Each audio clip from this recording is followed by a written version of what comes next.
começar o culto, estava ali no gabinete com o pastor, ele perguntou, e aí, vai falar de quê? Vai pregar sobre o quê?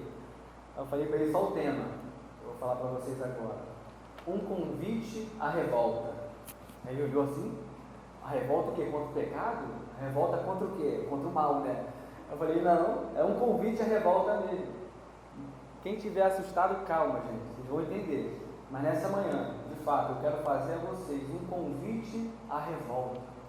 E vocês vão entender à medida que a gente leia o texto, talvez alguns já vão pegar. Outros vão demorar mais um pouquinho, mas todo mundo vai entender. Amém? Quero convidar vocês a abrir a palavra de Deus em Apocalipse, capítulo 2.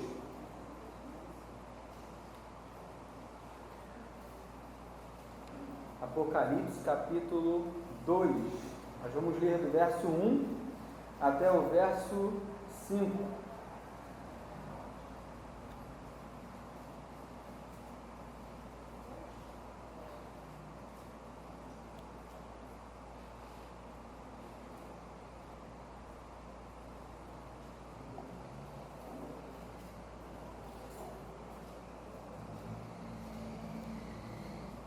É um texto conhecido de alguns de vocês e eu espero que Deus possa nos edificar essa manhã com a pregação dessa palavra. Todo mundo achou? Diz assim a palavra de Deus: Ao anjo da igreja em Éfeso, escreva: Estas são as palavras daquele que tem as 7 estrelas em sua mão direita e anda entre os 7 candelabros de ouro. Conheço as suas obras, o seu trabalho árduo e a sua perseverança. Sei que você não pode tolerar homens maus, que pôs à prova os que dizem ser apóstolos, mas não são, e descobriu que eles eram impostores.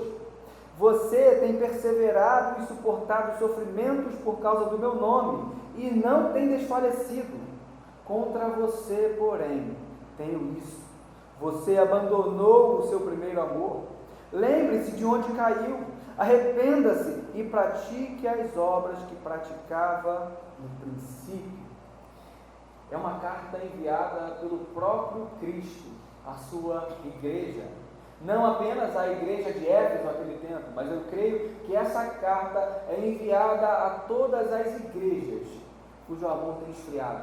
É enviada a todos os irmãos cujo amor por Cristo tem se apagado, a chama tem se apagado. E nessa manhã eu quero pensar com vocês sobre esse texto, que é um texto riquíssimo, e eu acredito que Deus pode nos fortalecer por meio desse texto. Mas antes, a gente precisa entender o que está acontecendo aqui em Apocalipse, tá? Quem vai escrever Apocalipse é o apóstolo João. João vai escrever a carta, o Apocalipse para as igrejas, né? E João vai escrever isso não numa praia, não num hotel 5 estrelas.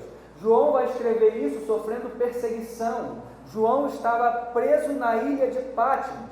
A ilha de Patmos era uma ilha de presos políticos, tá? Os imperadores mandavam seus presos para essa ilha. E quem mandou João para lá? Foi Domiciano, um imperador extremamente cruel e maligno. Alguns colocam ele, depois do Nero, como o pior imperador que o Império Romano teve. Era um homem cruel. A igreja sofria perseguição. A igreja estava passando por grande dificuldade. Então, Domiciano pega o apóstolo João e envia ele para a ilha de Patmos. Por quê? Todos os outros apóstolos já estavam mortos. Todos já tinham ido. Então, ele olha para o apóstolo João e pensa: vou mandar o apóstolo João para essa ilha distante, para essa ilha longe, e pronto, vou ter acabado com o evangelho.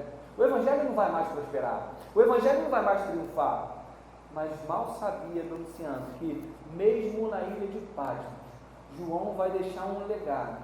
João vai deixar essa obra, que até hoje é usada para instruir, para inspirar e para fortalecer cristãos. E nessa manhã, a gente vai olhar um pouco para esse texto e vai tentar encontrar aqui algumas coisas que possam falar aos nossos corações. O texto começa dizendo que a carta é endereçada ao anjo da igreja de Éfeso. O que seria esse anjo? a gente entende que esse anjo da igreja aqui era o mensageiro, tá? Era aquele que levava a mensagem para a igreja. É como se fosse o pastor da igreja, tá? Então, a carta é endereçada ao anjo da igreja de Éfeso. Éfeso, meus irmãos, como alguns de vocês sabem, era uma igreja extremamente, era uma cidade, era um lugar extremamente depravado. Em Éfeso havia muita imoralidade sexual. Em Éfeso, os maridos não amavam as esposas como deveriam. Na verdade, muitos deles tinham mais de uma esposa. Em Éfeso, havia muita embriaguez. Em Éfeso, os pais não cuidavam de seus filhos da forma que deveriam. Em Éfeso, havia muita idolatria. Só para vocês terem noção, em Éfeso estava situado o templo da deusa Diana, e era um templo enorme. Alguns vão dizer que esse templo tinha aproximadamente a medida de 2 campos de futebol. É muito grande, é muita coisa. Era um lugar onde abrigava imensos cultos pagãos. Era um lugar onde a imoralidade sexual era incentivada. Era um lugar onde as bebedices eram incentivadas e diversas outras coisas. Éfeso era uma cidade extremamente depravada. Extremamente depravada. Talvez alguém olhe e pense: peraí, Éfeso era uma cidade extremamente depravada, e é justamente lá que Deus planta uma igreja? É justamente lá que surge uma igreja? É exatamente lá que precisa surgir uma igreja, porque é uma cidade envolta em trevas, é uma cidade imersa na escuridão, e a igreja é como uma luz que brilha naquela cidade, fazendo com que os homens abandonem seus pecados e se voltem para Cristo. É essa carta endereçada a essa igreja que fica nessa cidade que a gente vai estudar essa manhã. Mas antes, eu queria pensar com vocês uma coisa que a gente já viu há muito tempo aqui. Quem vem às quartas-feiras frequentemente, né, viu que a gente estudou todo o livro de Atos, né, com o pastor Leonardo. E interessante é que algumas pessoas fazem uma crítica quando olham para o livro de Atos. Elas criticam a igreja atual dizendo: a igreja do nosso tempo, a igreja do século 21, precisa voltar a ser como a igreja de Atos. A igreja do nosso tempo precisa ser como era a igreja primitiva. Eles olham e pensam que a igreja primitiva era um mar de rosas. Pensam que a igreja do século I era uma coisa maravilhosa de se congregar. Só que eles esquecem que Paulo, por exemplo, escreveu a carta aos Coríntios exortando um irmão que tinha uma relação sexual com a própria madrasta. Esquecem que Paulo escreve aos Filipenses exortando a Evódia e a Síntique que concordem no Senhor, ou seja, que parem de brigar, que parem de discutir. Esquecem que Paulo escreve aos Colossenses contra os homens que queriam novamente judaizar a igreja, a mesma coisa com os Gálatas, contra os hereges. A igreja do século 21, aí a igreja do século I, elas não têm muita coisa de diferente. Ambas têm homens e mulheres pecadoras que necessitam da graça de Deus. Em ambos os tempos, sempre houve pessoas que se afastavam de Cristo, sempre houve problemas para os pastores resolverem, picuinha aqui, picuinha ali, inveja, rivalidade, discussão. Sempre houve isso, e eu acredito que enquanto nós estivermos aqui, continuará tendo, porque o nosso coração é um coração depravado, porque o nosso coração é um coração pecador.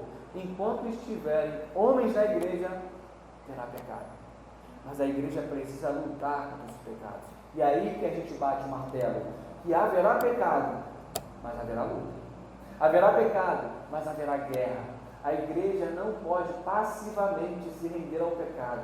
Nós devemos, como um exército, lutar contra todas essas coisas. Então, é a essa igreja que o apóstolo João está escrevendo uma carta enviada pelo próprio Cristo.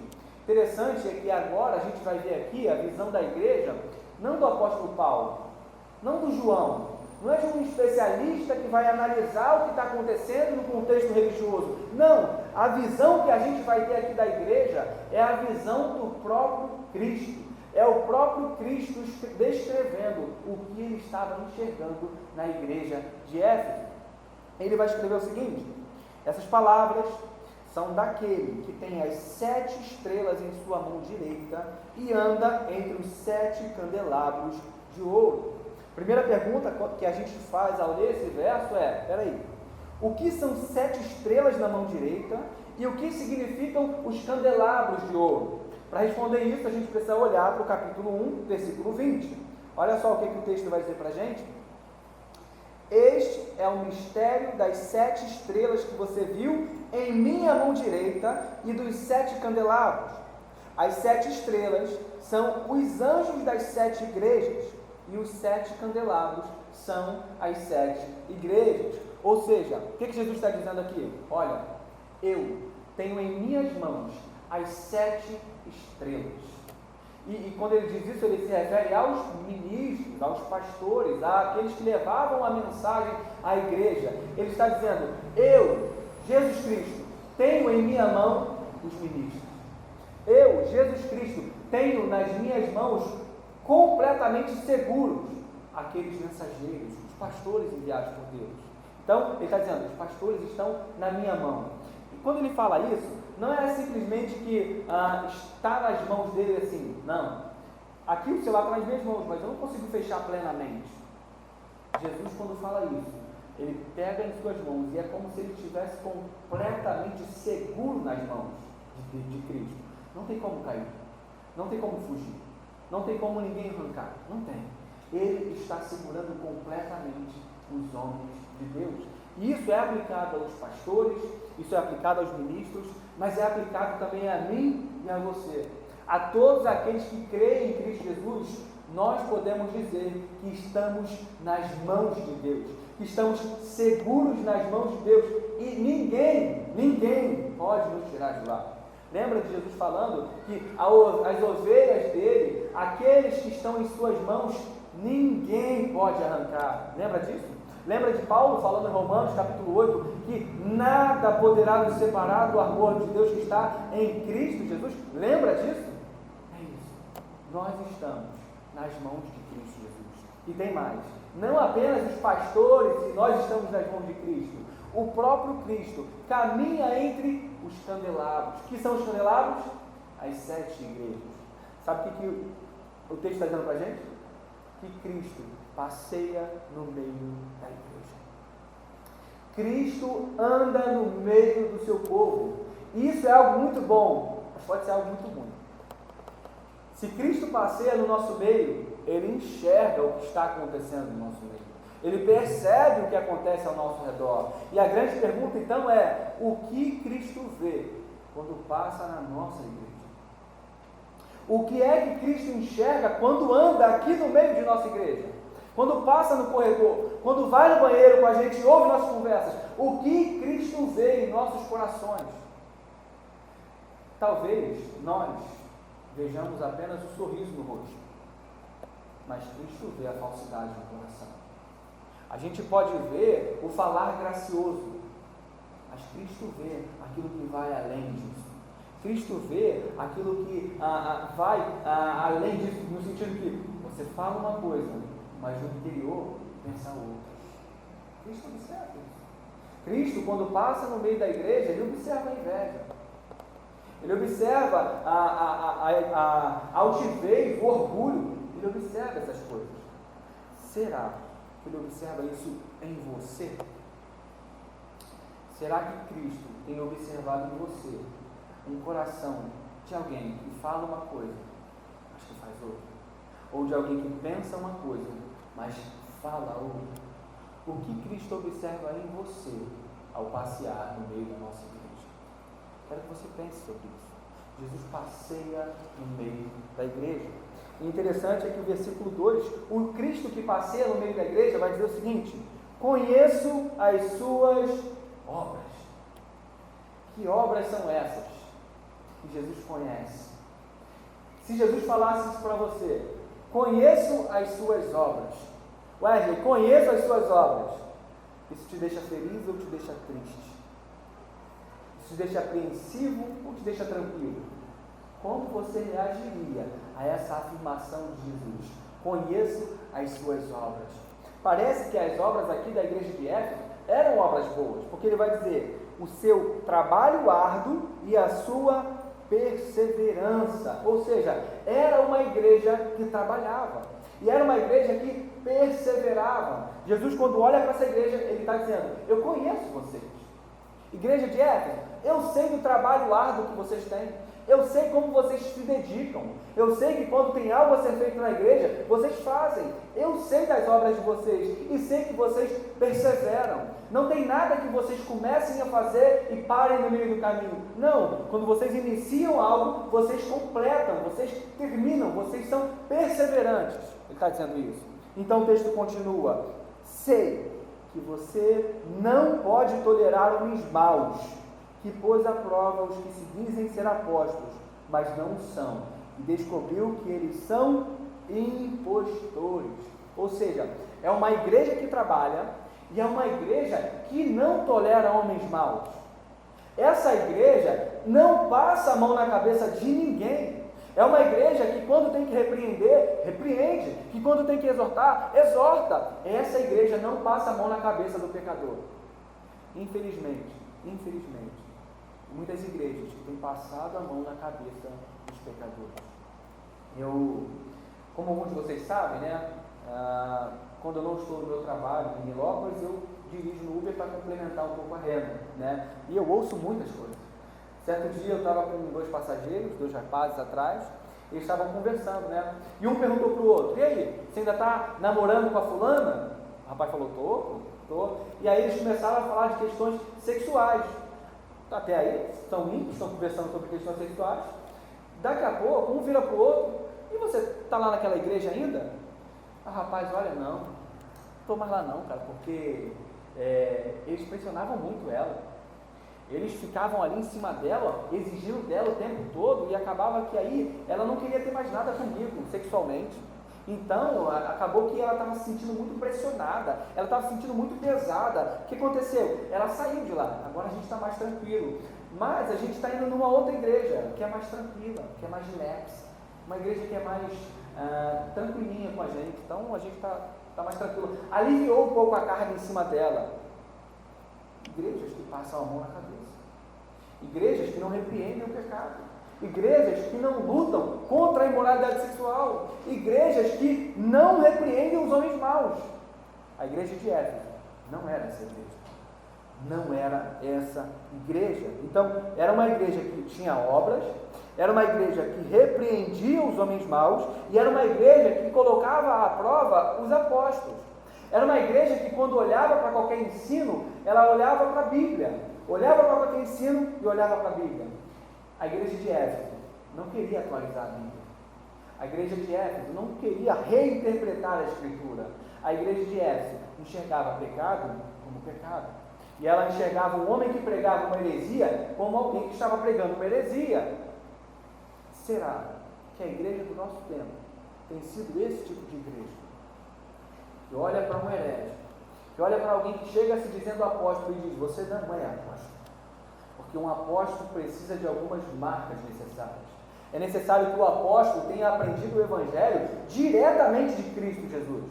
O apóstolo traz consigo as marcas da perseguição, do sofrimento, dentre outras características dos apóstolos. E eles examinavam isso e viam que eram falsos mestres, eram falsos apóstolos. Infelizmente, no nosso tempo tem surgido diversos homens se dizendo apóstolos, mas nós sabemos que não são. Como Augusto Nicodemos diz, apóstolo bom é apóstolo bom. Não tem mais. Acabou. E eu olho às vezes para alguns homens que se dizem apóstolos e eu fico me questionando: por que será que esses homens fazem isso? Vem 2 opções. A primeira é uma com muita boa vontade, porque talvez eles se achem, por serem leigos, por serem inocentes demais, eles acabam caindo nessa. É falta de conhecimento, estão errados, mas é uma certa falta de conhecimento. Outros, já é um lado bem pior, fazem isso porque pensam que, se auto-intitulando apóstolos, a igreja pode olhar para eles com um poder especial. A igreja pode olhar para eles e falar: olha, ele não é um simples pastor, ele é um apóstolo, está além, está acima. Então tem essas possibilidades. Ambos estão errados.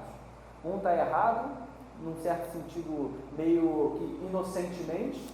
O outro está errado, sabendo exatamente o que está fazendo. Mas ambos estão errados. A igreja de Éfeso era uma igreja que tinha obras, repreendia os homens maus e era uma igreja firme doutrinariamente. Mas tinha um problema. Tinha um problema nessa igreja. Essa igreja tinha abandonado o primeiro amor. O versículo 3 vai dizer ainda que essa igreja tem perseverado e suportado o sofrimento por causa do nome e não tem desfalecido. Antes da gente falar do amor, essa igreja, ela estava fazendo tudo isso em meio à perseguição e em meio ao sofrimento. Só abrindo um parênteses aqui. A nossa igreja, e agora falo aqui, de Parque Alvorada, é muito mais propensa a se parecer com a igreja de Éfeso do que com qualquer outra. Aqui temos irmãos que trabalham. Aqui temos irmãos que quando você fala que vai ter alguma coisa para ser feita, é feito. Ou seja, tem obras. O pecado aqui é repreendido. A pregação do púlpito contra o pecado, vocês sabem que é constante.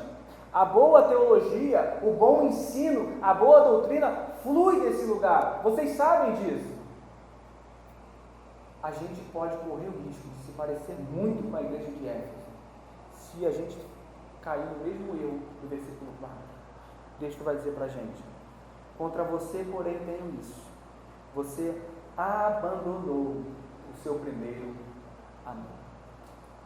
Era uma igreja saudável, uma igreja que tinha um ensino extremamente forte, uma igreja que tinha sido ensinada por Apolo, por Paulo, por Timóteo, pelo João, uma igreja firme doutrinariamente.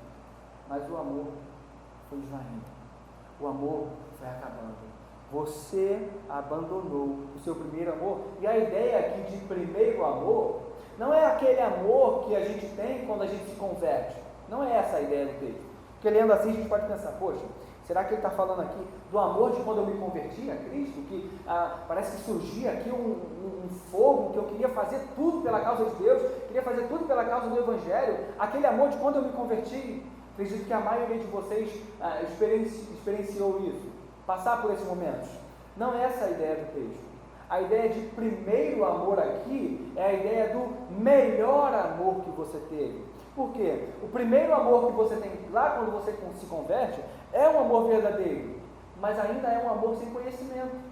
Ainda é um amor sem conhecimento de Bíblia, ainda é um amor sem conhecimento de doutrina. Não é essa a ideia aqui. Jesus não está falando para a gente voltar ao primeiro amor e apagar o conhecimento. Não. A ideia aqui é a ideia do melhor amor. Vocês abandonaram o melhor amor que vocês tinham por mim. E é isso que Cristo está dizendo. E a pergunta nessa manhã para cada um de nós aqui é: será que você não se enquadra nessa acusação que Cristo está fazendo à igreja? Será que você não abandonou o seu melhor amor por Cristo? Quero que você pense sobre essa pergunta. Deixa eu contar uma ilustração para que talvez vocês entendam e vai nos ajudar aqui. Imagina um casal. São casados há muito tempo, muito tempo. Determinado dia, a esposa chega para o marido e fala: olha, fulano, a gente está casado há muito tempo, mas eu queria dizer para vocês que eu não te amo mais. Mas calma, eu não te amo, calma. Mas eu vou continuar cozinhando para você. Vou continuar passando as suas roupas. A gente vai morar aqui nessa mesma casa, não tem problema. A gente pode continuar convivendo, mas o amor já não tem mais. Será que o marido reagiria bem a isso? Será que ele ficaria feliz em saber que tem uma mulher ali que não o ama, mas que continua trabalhando para ele?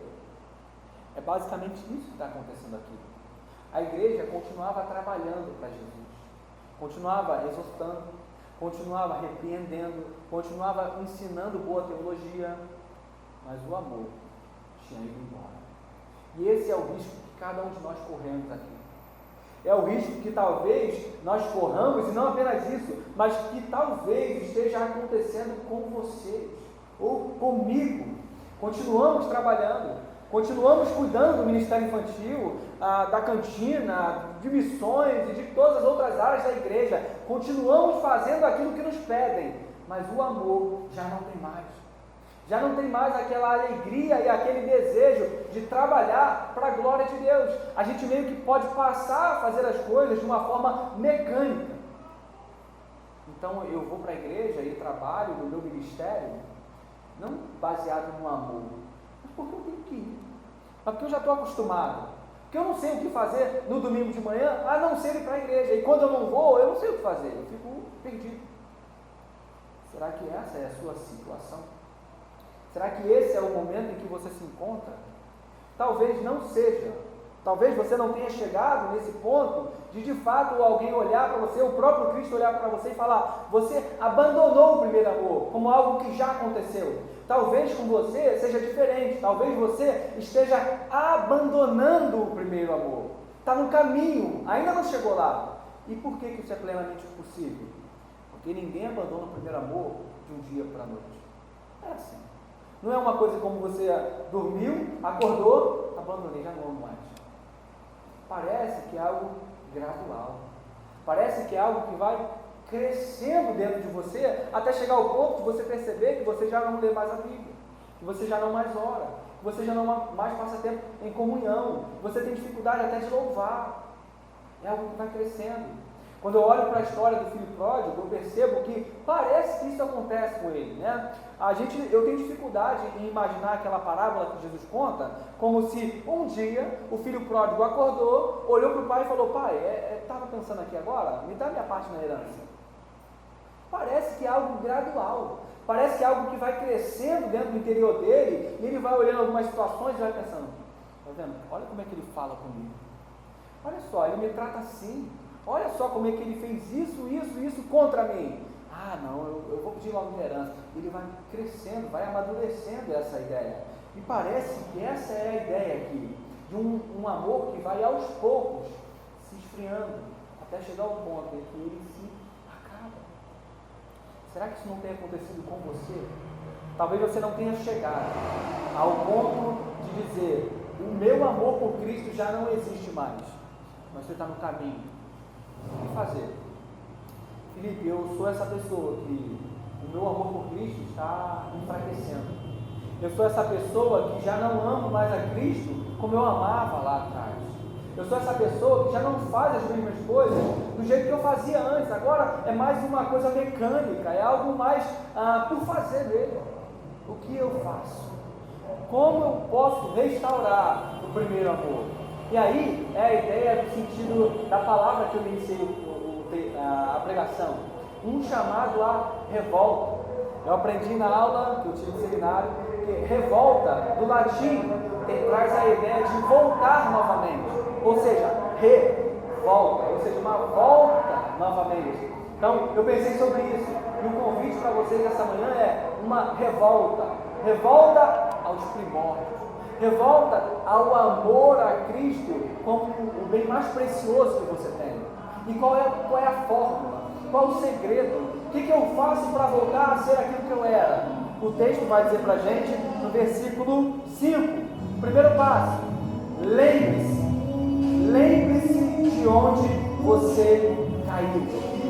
A lembrança vai fazer com que você perceba onde começou a sua queda. Aonde começou a você a se desviar do Evangelho?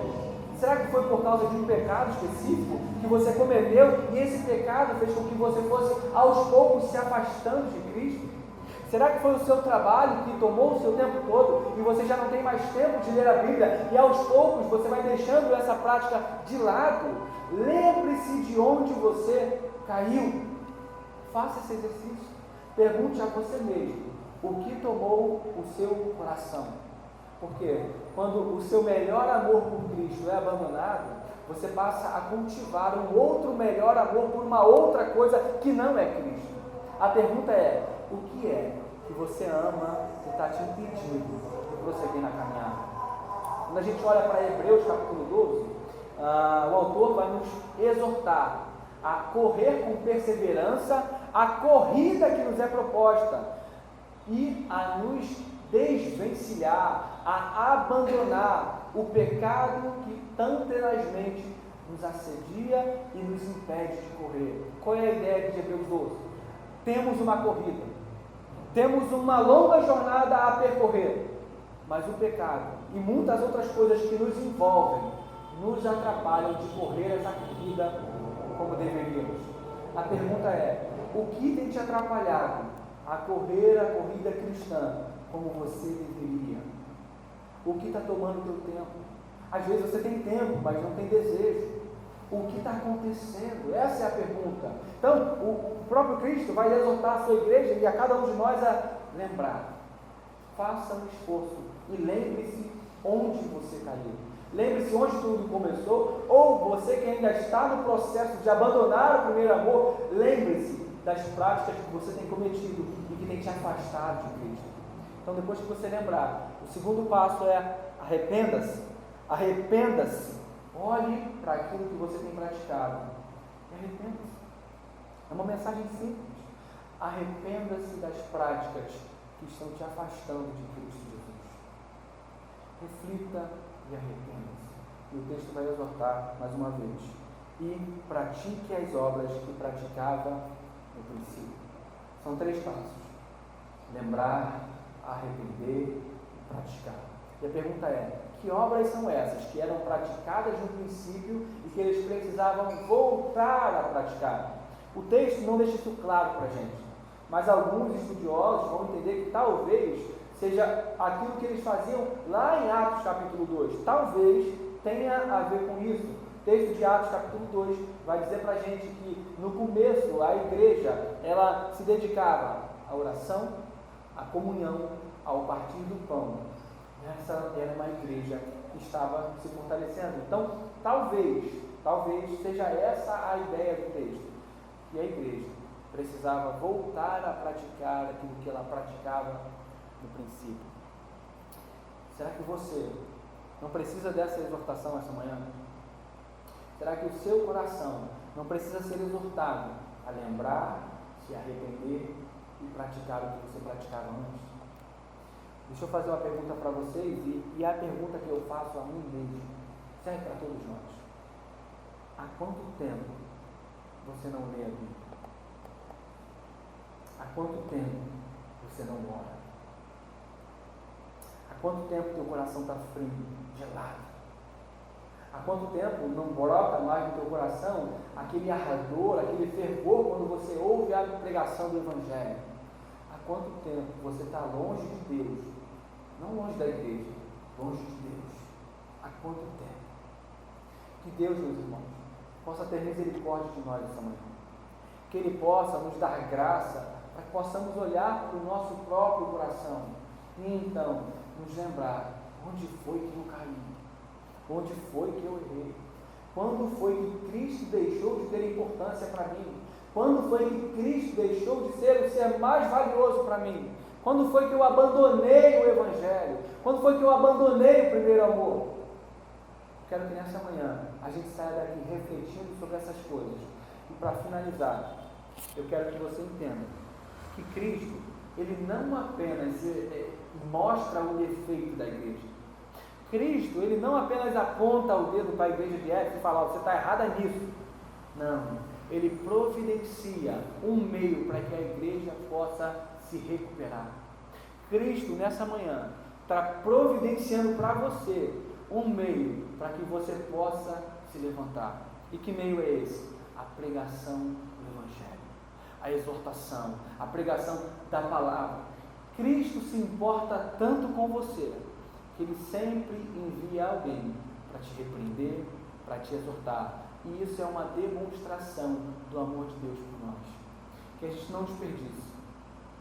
Que a gente não desperdice essa oportunidade que Cristo nos dá de se arrepender e voltar a ser como éramos antes. Que Deus tenha misericórdia de nós. Eu quero orar nessa manhã com vocês. Curva essa cabeça, feche seus olhos. Vamos orar, meus irmãos. Ore para que Deus possa, de fato, tocar seu coração. Ore para que Deus possa abrir a sua mente, para que você possa lembrar, de fato, onde você caiu. Que Ele abra seus olhos para que você enxergue onde você tem errado e que Ele te dê sabedoria para que você possa traçar uma estratégia para vencer essa batalha. Senhor Deus, aqui está o Teu povo, Deus, reunido nessa manhã na Tua casa. A gente ouviu, ó Deus, a ministração da Tua palavra. Ah, Senhor, Tu que passeia no meio da igreja, conhece os nossos corações. O Senhor sabe, ó Pai, exatamente aquilo que nós necessitamos.